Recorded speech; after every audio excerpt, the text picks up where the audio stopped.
Les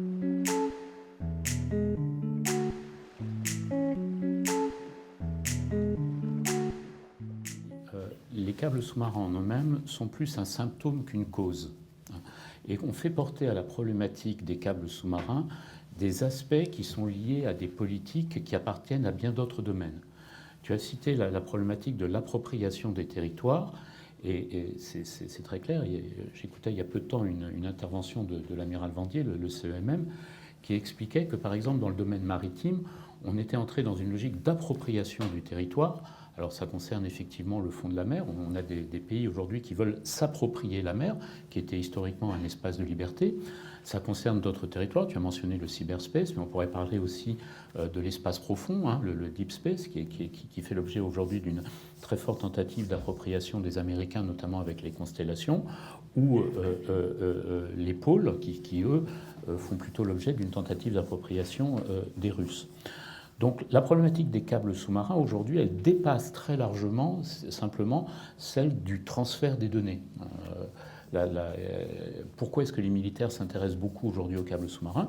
Eh bien parce qu'on parle de plus en plus du cyberwarfare et donc effectivement cette problématique rejaillit sur les câbles sous-marins.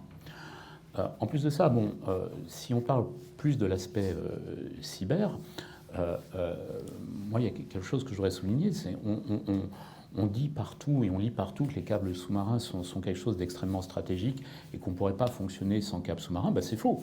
Il y a des États qui peuvent fonctionner très bien sans câbles sous-marins. La menace de la coupure ou de l'interruption des flux numériques internationaux, qui serait matérialisée par une coupure des câbles sous-marins, c'est une mesure qui est asymétrique. Vous prenez la Chine, vous pouvez couper tous les câbles sous-marins qui relient la Chine au reste du monde. Il y a peut-être un trader ou deux à Shanghai qui vont faire une dépression nerveuse, mais pour 99,9% des Chinois, c'est-à-dire quand même beaucoup de Chinois, il va se passer strictement rien. La Chine peut continuer à fonctionner sans aucun câble sous-marin.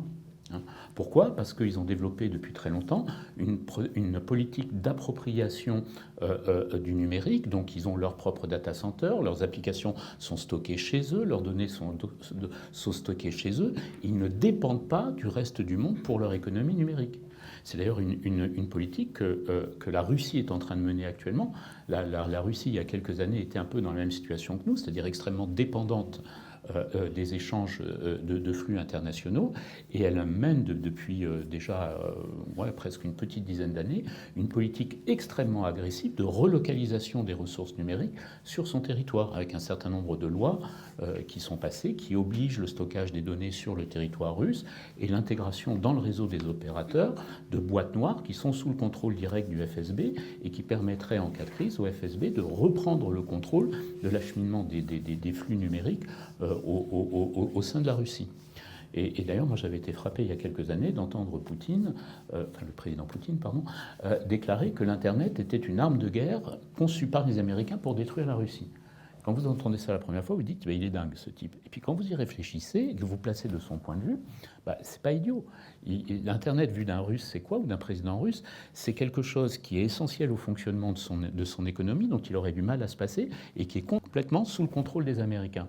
Donc effectivement, on peut concevoir qu'ils conçoivent ça effectivement comme une arme de guerre. Voilà.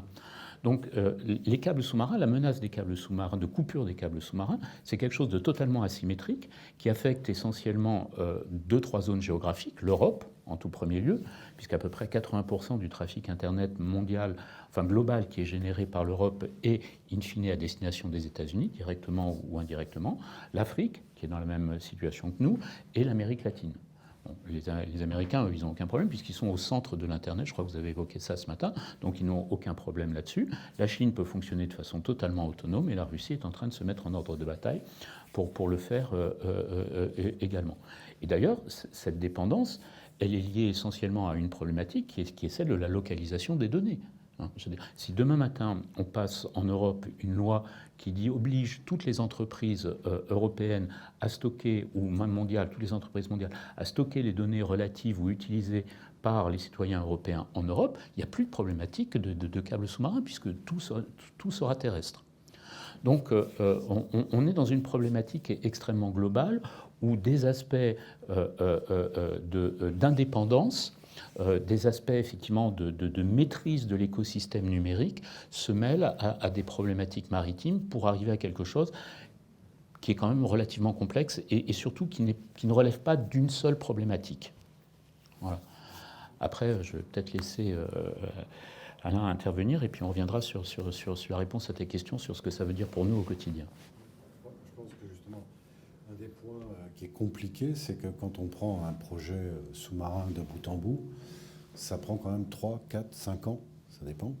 Et donc ce qu'on s'aperçoit, c'est que la géopolitique est un événement qui peut arriver en quelques secondes et qui vient interférer avec tous ces projets. Et donc on a bien vu que, je crois que tu l'as mentionné dans ta présentation, on a eu quelques transpacifiques qu'on a bien commencé à mettre, et puis tout d'un coup on est arrivé au bout et on ne savait pas comment les connecter.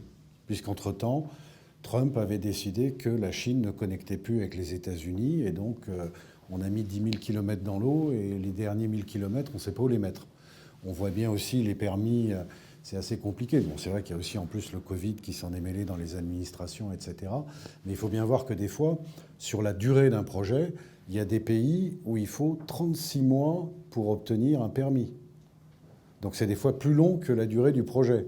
Donc ça commence à devenir un peu compliqué, surtout qu'en plus avec le Covid, il se ferme, il s'ouvre, il se ferme, il s'ouvre. Donc c'est quand même relativement compliqué. Donc on voit bien qu'il y a beaucoup d'interférences qui viennent justement de la géopolitique, alors qu'on pourrait avoir un projet qui se déroule tranquillement et que tous les jours, on doit suivre les nouvelles, puisqu'il y a des zones de guerre qui apparaissent. On ne peut plus, que ce soit toi ou moi, amener nos bateaux parce que tout d'un coup, ça devient un petit peu difficile. On voit bien qu'il y a plein de sujets qui interfèrent. Et puis on voit maintenant que les nouveaux grands sujets, c'est quoi? C'est l'Antarctique. Il va falloir le connecter. Tout le monde veut se battre là-dessus. Il y a l'Arctique, puisque, hélas, avec le dérèglement climatique ou changement climatique, comme on veut l'appeler, on voit bien que on peut tout à fait utiliser les voies de navigation, donc pouvoir mettre des câbles sous-marins. Et d'ailleurs, la Russie l'a décidé comme étant un projet privé, en quelque sorte, puisqu'il y avait un projet international avec des Russes qui a été annulé pour ne devenir qu'un projet russe. Donc justement éliminer toute interaction internationale. Et on voit maintenant que c'est en train de plutôt passer sur le côté canadien. Donc on voit bien qu'il y a quand même pas mal de sujets où la géopolitique interfère tous les jours dans nos activités, même si des fois on n'en a pas envie. Oui, alors en complément de ce que tu dis, ce que je pourrais ajouter, c'est qu'effectivement, il y a deux aspects. D'abord, il y a évidemment, dès qu'on parle de cap sous-marin, on parle de géographie. Donc quand on parle de géographie, il y a forcément de la géopolitique. C'est extrêmement lié. Mais avec deux aspects. Ce que tu évoquais, qui est effectivement une multitude de micro-problématiques locales, qui peuvent être extrêmement différentes. Il y a des pays où le contrôle des côtes est très fortement, par exemple, sous le contrôle des militaires, et l'attribution des permis se fait entièrement par des militaires. Il y a des endroits où la géopolitique globale se mêle avec des intérêts locaux. C'est par exemple le cas de l'Égypte. L'Égypte interdit aujourd'hui, ou essaye d'interdire, elle y arrive plutôt pas mal, tous les projets de câbles sous-marins qui ne passent pas par le canal de Suez, parce que ça représente une rente. Quand vous posez un câble sous-marin dans le canal de Suez, vous devez payer une rente à l'État égyptien qui est proportionnelle au volume de trafic du câble. Le câble, il fait toujours la même dimension, 1,4 cm de diamètre, mais plus il transporte de données, plus vous devez payer. Il faut savoir que pour un câble Europe-Asie qui va passer par le canal de Suez, ça peut représenter entre 40 et 50 millions de dollars. C'est pas neutre, hein. Donc vous avez toutes ces micro-problématiques locales qui ont toujours existé, et c'est ce que tu montrais aussi à travers tes cartes, hein, voilà. Et puis, ce qui est nouveau quand même aujourd'hui, c'est cet affrontement extrêmement frontal, cette notion de clean network qui a été poussée par Trump, enfin par l'administration Trump, qui veut clairement évacuer tout ce qui paraît relever d'une influence chinoise, que ce soit en matière géographique, donc en matière d'atterrissement, que ce soit en usage des matériaux ou des constructeurs, que ce soit en termes d'investisseurs. Donc sur ce qu'ils considèrent être comme leurs intérêts stratégiques, eh bien, ils souhaitent imposer cette notion de clean network. Et effectivement, les États-Unis ont lancé une offensive à la fois diplomatique et et relationnelle extrêmement forte. Nous-mêmes avons reçu un certain nombre de pressions, de demandes des États américains. D'ailleurs, tu as passé, si je me souviens bien, un extrait de presse qui en fait mention, pour que sur certains projets, eh bien, les constructeurs chinois ne soient pas choisis, au profit d'ailleurs de constructeurs plutôt américains, en oubliant qu'au passage, il y avait un constructeur français. C'est rigolo. Mais bon, voilà, mais ça c'est une réalité. Voilà. Et c'est vrai que ça atteint aujourd'hui un niveau qui est assez inquiétant, mais qui dépasse la problématique des câbles sous-marins, puisque nous, aujourd'hui, nous, chez Orange, on est un opérateur international. On est présent dans 240 pays et territoires. Je dis toujours pays et territoires parce que je crois qu'il y a 196 ou 197 pays à l'ONU. Donc on est présent absolument partout. Et nous, notre crainte, c'est d'arriver, de voir une fragmentation de l'Internet. D'ailleurs, une question assez légitime, c'est est-ce que ce qui existe en Chine, c'est encore un Internet ou est-ce que c'est un intranet national, voilà. Et donc, on a une problématique qui est beaucoup plus globale, qui est la fragmentation de cette notion initiale de l'Internet, qui était un réseau universel, ouvert à tous, non discriminant, etc. Je crois d'ailleurs qu'on peut dire que cette image, elle est déjà derrière nous. La seule question, c'est vers quoi on va, et c'est une interrogation. Mais ça, tu vois, c'est une problématique qui dépasse le cadre des câbles, la problématique des câbles sous-marins, puisqu'on voit par exemple que dans les réseaux internationaux, aujourd'hui, l'administration américaine, si vous voulez fournir des services à l'administration américaine, elle impose l'absence de matériel chinois dans tous les réseaux, qu'ils soient terrestres, qu'ils soient maritimes ou qu'ils soient satellitaires, qui sont utilisés pour transporter des données américaines. J'ai une question un petit peu différente, mais qui se rattache davantage qui est toujours liée à la question de la stratégie, mais plutôt à la stratégie d'entreprise, en tout cas en tant qu'industriel. Notamment par rapport au boom actuel des câbles sous-marins. On a du mal, en tout cas, à imaginer quelle proportion ça va prendre pendant les années à venir.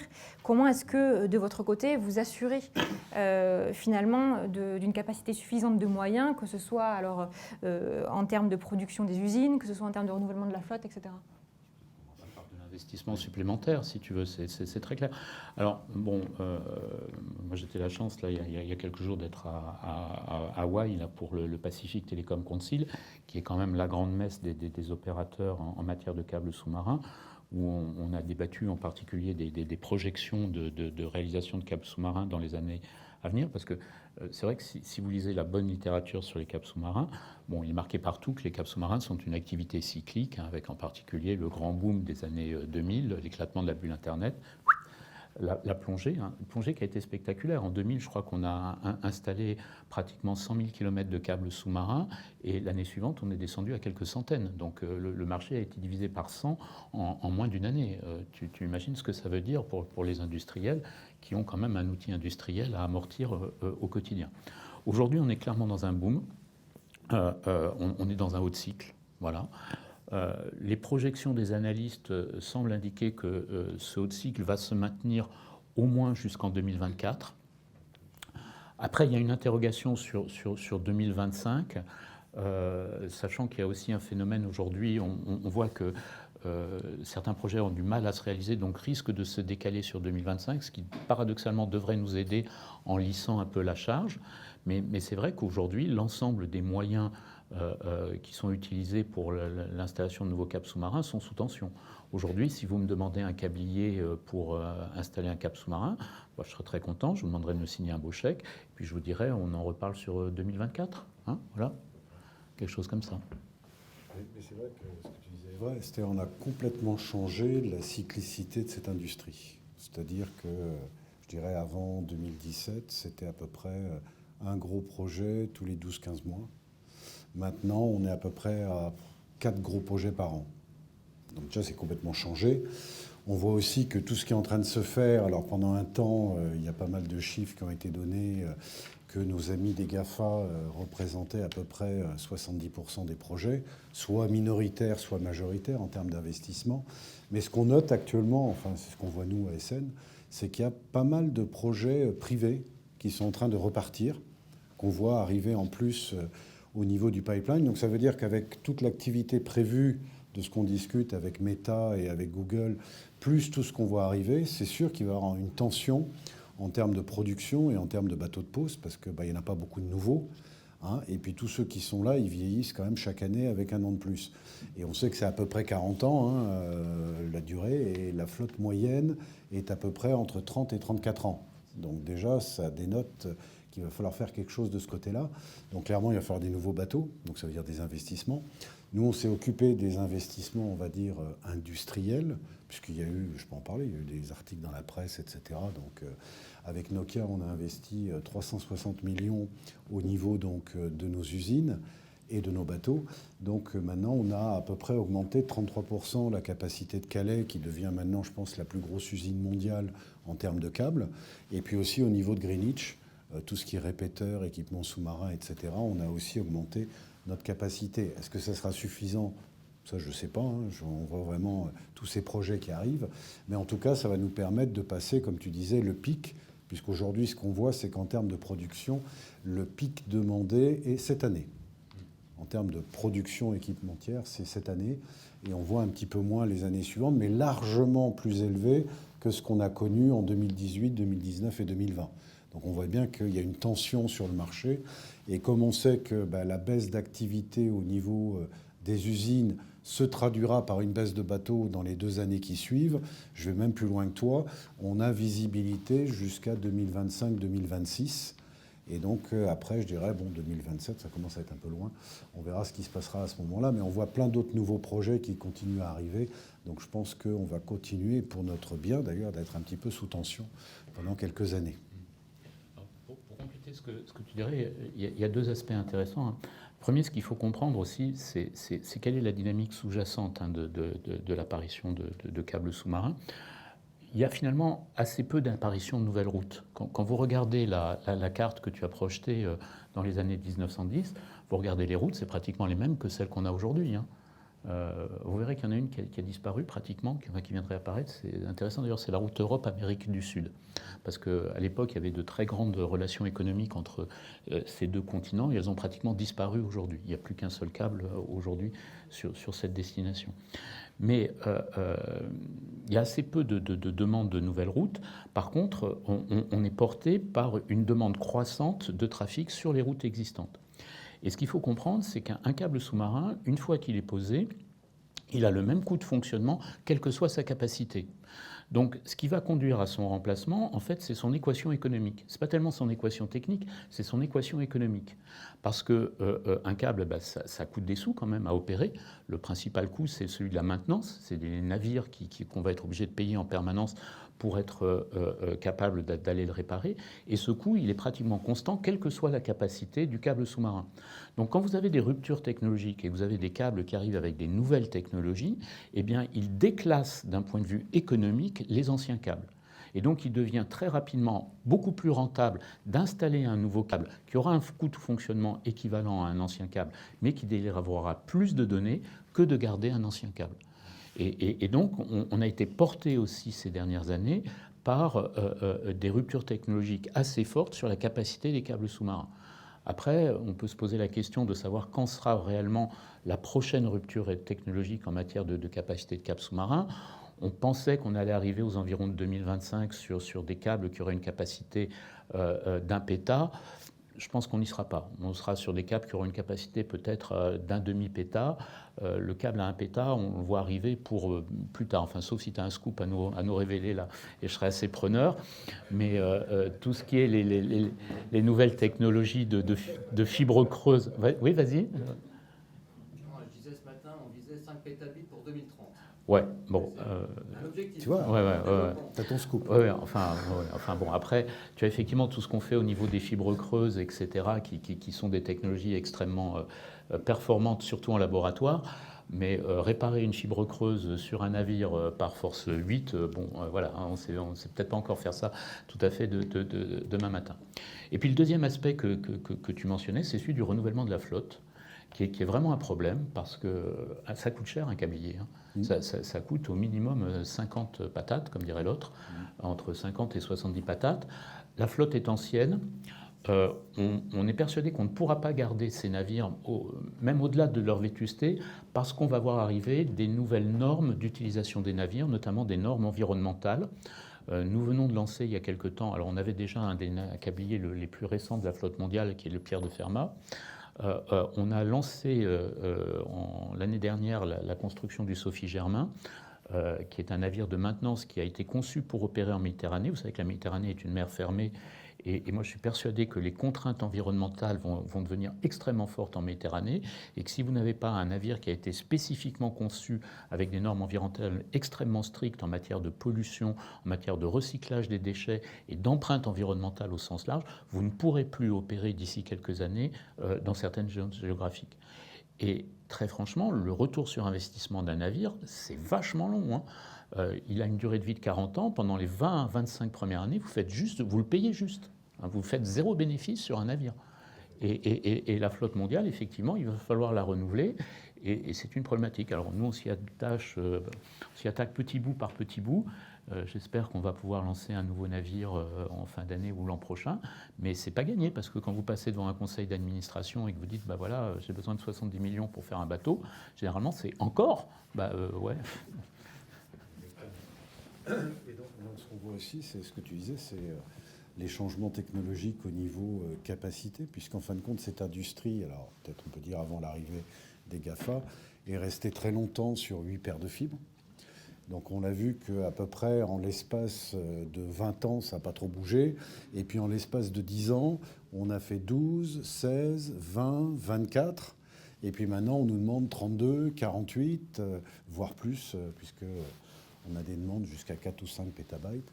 Donc on voit bien que quelque chose qui est resté assez figé, justement, il a fallu qu'on amène beaucoup de nouveaux produits. Donc ça veut dire aussi investissement d'un point de vue recherche et développement pour nous, en plus des investissements bateaux, puisque nous aussi, on aura 2 nouveaux bateaux cette année, un de maintenance et un de pose.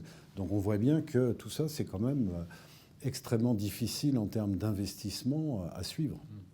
Et d'ailleurs, on peut penser que pour arriver à casser la nouvelle barrière technologique, enfin de débit, il y a un nouveau chantier qui va s'ouvrir, c'est celui de l'alimentation électrique des câbles. Parce que, je ne sais pas s'il y a des ingénieurs dans la salle, non, c'est une plaisanterie, mais en fait, un câble, c'est un système qui est vachement intéressant parce que c'est un système à énergie fermée, à énergie limitée. On injecte une certaine capacité électrique à l'entrée du câble, voilà. Et la question, c'est comment est-ce que j'utilise cette capacité qui est finie? Je ne peux pas réinjecter de l'énergie au milieu du câble, ça ne se fait plus. En terrestre, vous pouvez à chaque station réinjecter de l'énergie. Dans un câble sous-marin, vous avez l'entrée et la sortie, donc vous avez une certaine quantité d'énergie. Et la question, c'est comment est-ce qu'on utilise cette quantité d'énergie en matière de répétition, en matière de traitement du signal, pour obtenir le débit maximal. Est-ce que je l'utilise en régénérant très rapidement sur des distances très courtes ou sur des distances plus longues? Est-ce que je l'utilise sur un nombre limité de paires de fibres en tapant très fort? Ou est-ce que je l'utilise sur un plus grand nombre de paires de fibres en tapant moins fort? On s'aperçoit que la logique limitante aujourd'hui du câble sous-marin, c'est l'énergie. Et donc, pour arriver à passer les nouveaux breakthroughs, il va probablement falloir réinvestir sur ces systèmes d'alimentation, quand en même temps, il faut gérer, tu l'as dit, la problématique capacitaire, le renouvellement de la flotte, dans une industrie sur laquelle la compétition est quand même vive.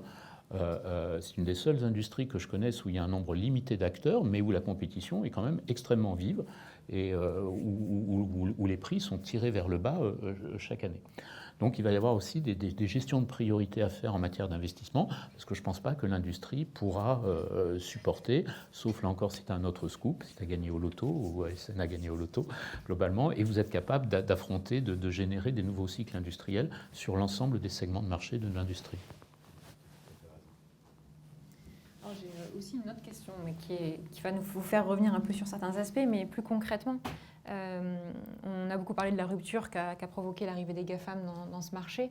Concrètement, comment est-ce que ça a impacté vos activités? Comment est-ce que vous êtes adapté à cette arrivée? Voilà, de quelle manière et comment vous êtes adapté à ça? Et est-ce que ça a été vraiment un bouleversement pour vous? Et si oui, comment en fait? De notre côté, ça a arrêté la cyclicité, ça c'est clair, ça j'ai déjà dit. Clairement, on a eu beaucoup de demandes de nouveaux produits, justement en termes de besoins capacitaires. Là-dessus, il y a eu beaucoup de travail qui ont été fait donc, par les équipes d'Olivier en termes donc, de capacité, puis ça continue. Donc on voit bien, on est challengé sur plein de sujets, mais je crois que c'est bien parce que ça avait un peu dormi, on va dire, et puis tout d'un coup, il y a eu un réveil poussé par des besoins. On voit aussi que l'Internet, selon les évaluations, ne va faire que croître, puisque la 5G va arriver, virtual reality, augmented reality, puis je ne parle même pas de méta, qui va nécessiter aussi beaucoup d'Internet. Donc tout ça fait que, comme les câbles sont liés au trafic Internet, il y a des grandes chances qu'on nous en demande encore plus. Donc on voit bien que toutes ces choses-là ont bousculé en quelque sorte l'industrie, mais assez rapidement, ce qui fait que, comme on disait avec Jean-Luc, le problème c'est que sur une période extrêmement courte, il a fallu qu'on réfléchisse à beaucoup d'investissements sur une période courte pour nous permettre justement non seulement de produire le volume nécessaire, mais comme on le sait tous, les introductions de nouveaux produits, ça ne se fait pas comme ça. Il y a beaucoup d'investissements en R&D, en industrialisation pour arriver justement à une production de masse du câble. Donc on voit bien que ça a beaucoup chamboulé et ça nous a obligés en quelque sorte à nous transformer en tant que société, puisqu'avant on se donnait des délais extrêmement longs de changement et on s'est retrouvé avec beaucoup de choses à changer dans un délai extrêmement court. Donc il a fallu qu'on transforme en quelque sorte, alors je peux parler pour ASN, on est passé à une digitalisation beaucoup plus poussée. On a même mis d'ailleurs, ça va te faire plaisir, des réseaux 5G au niveau des usines, parce qu'on pense que justement l'Internet of Things, ça va nous permettre de récupérer des capteurs, de regarder comment on peut optimiser au niveau de la gestion des cuves. Il faut quand même savoir que ça soit sur un câblier ou dans l'usine, la gestion des cuves, c'est encore manuel. C'est-à-dire il y a 7 ou 8 personnes dans la cuve pour mettre le câble à l'intérieur de la cuve sur 5000 km. Et donc tout ça, c'est quand même pas très automatisé, on va dire, et ça l'est toujours pas. Mais par contre, on essaye de regarder comment on sait le taux de remplissage de toutes les cuves. Toutes ces choses-là vont nous être amenées par la 5G. Donc on réfléchit à beaucoup de sujets, justement, d'automatisation, de digitalisation au niveau de l'outil industriel. Oui, alors, pour répondre à ta question, d'abord en un seul mot, oui, oui, le changement, il a été majeur et surtout, il a été tous azimuts. C'est-à-dire que, comme l'a dit Alain, d'abord, il a été au niveau technique. Les GAFA ont recruté massivement des experts dans le domaine des câbles sous-marins. Je salue Hervé Février, que je vois là-bas, derrière son masque et ses lunettes. Donc, ils ont recruté des experts de classe mondiale qui ont pu réfléchir à des nouveaux concepts, à de nouvelles façons d'aborder les problématiques, de nouveaux câbles, de nouvelles techniques. Et je pense que déjà au niveau technique proprement dit, ils ont généré une poussée technologique importante. Ils sont venus, avec leurs experts, challenger les industriels sur des choses que les industriels n'avaient pas fait, soit parce qu'ils n'avaient pas envie de les faire, soit parce qu'ils n'avaient pas les moyens, ou parce qu'ils n'étaient pas au sommet de la pile.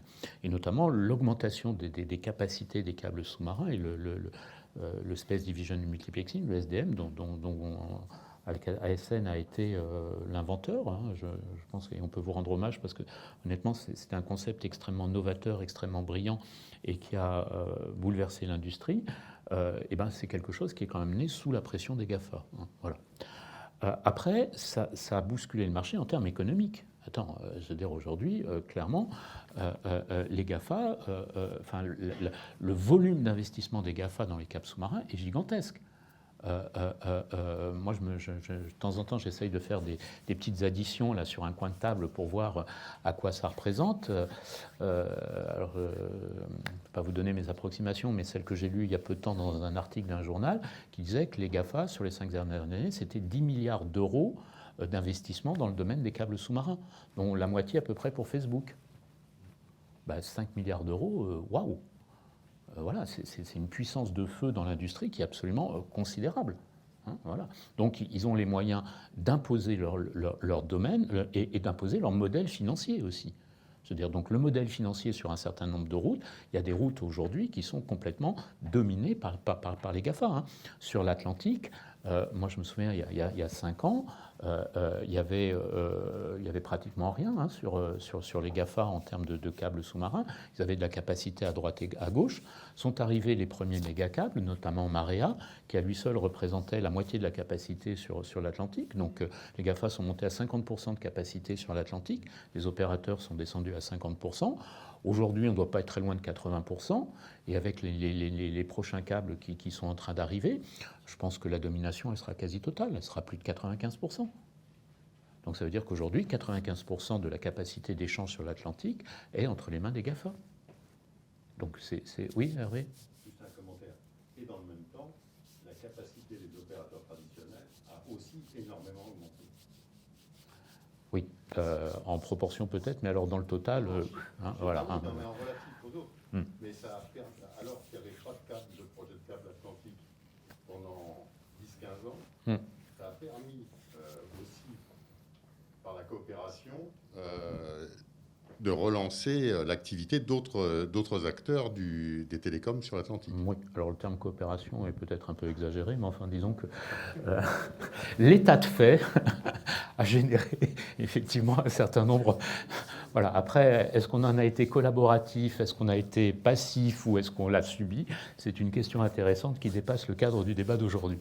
Voilà. Et puis le troisième point, c'est en termes stratégiques, et tu l'as mentionné dans ta présentation.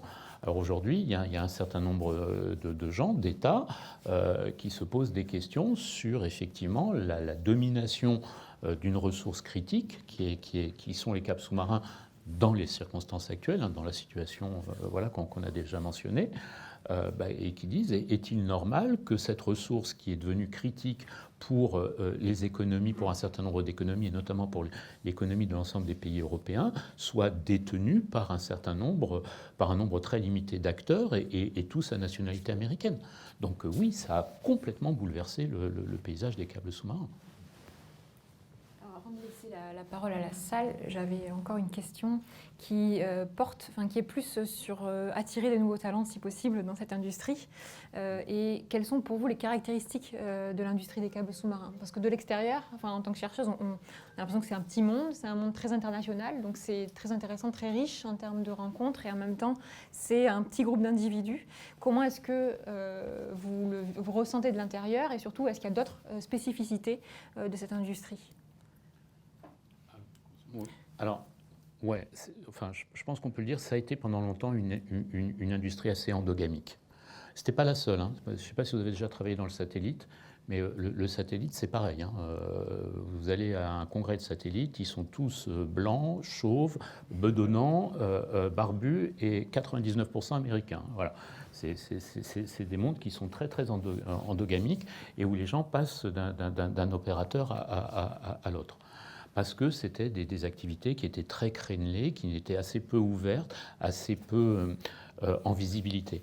Je crois qu'aujourd'hui, les deux mondes, d'ailleurs, que ce soit les satellites avec les constellations et puis tout ce qui est autour du New Space, ou les câbles sous-marins avec les nouveaux enjeux, les nouvelles technologies, aujourd'hui s'ouvrent complètement et on a besoin de nouveaux talents.